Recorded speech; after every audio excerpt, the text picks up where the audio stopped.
Good afternoon. Have you heard of the rags to riches story of Cinderella?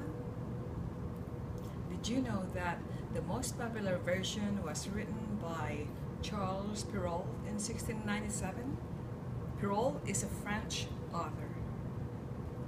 Did you also know that there's an older version than that, which was written in 850 after that in China, and the title was Yixin, the Chinese Cinderella. The story of Cinderella dates back to the ancient Greco-Egyptian times. It is thought that it emerged in the 1st century. There are various versions around the world. And now let's begin with Yixin, Chinese Cinderella. During the Qin and Han dynasties, there was a cave chief named Wu who married 2 wives, and each one gave birth to baby girls. Before long, Chief Wu and 1 wife died, leaving 1 child behind, whose name is Yixin. And Yixin was raised by her stepmother, who treated her so mean because she was more beautiful than her own and kinder than her own daughter. Yixin was given the hardest tasks in the cave history by her stepmother. Yixin has only 1 friend, and that was a fish with large golden eyes. Every day, Yixin went by the water to feed the fish, where the fish came out of the water and onto the bank to be fed by Yixin. Yixin has little food, but she was willing to share it with her little friend. And the stepmother have heard about the fish and Yixin, and she got jealous and went by the water, disguised herself as Yixin, talked to the fish, and the fish came out of the water. And as soon as the fish came onto the bank, the stepmother stabbed it with a dagger and cooked it for dinner. Yixin was distraught of the fish's death, and as she sat crying, she heard a voice, and when she looked up, it was an old wise man wearing the corkiest clothes, and his hair was hanging down over his shoulders. And he told Yixin that the bones are filled with powerful spirit, and she could ask whatever her heart desires. When she makes her wish, she is supposed to kneel before the bones, and their gifts must not be wasted. So Yixin retrieved the bones from the trash heap and hid it in a safe place. Now, time passed and the Spring Festival was here. The Spring Festival is when the young men and women gathered in the village to meet one another and to find husbands and wives.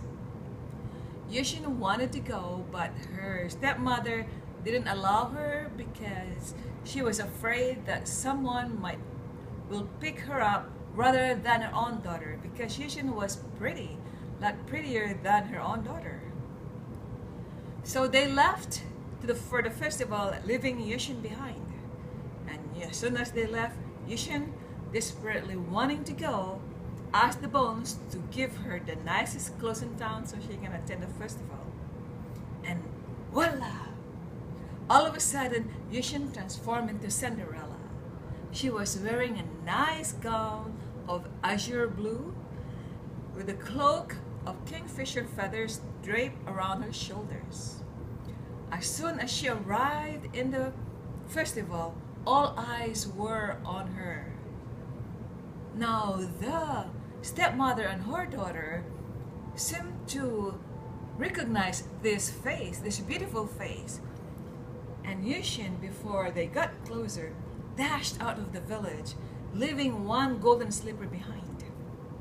Now remember, when she transformed into a nice gown, Cinderella, with her golden slippers, which were made of solid gold, with the woven of scales, fish scales, and the soles were made of solid gold. And when she walked, she felt lighter than air. So when she dashed out of the village, she left one golden slipper behind. And as soon as she reached the village, she turned again into rags.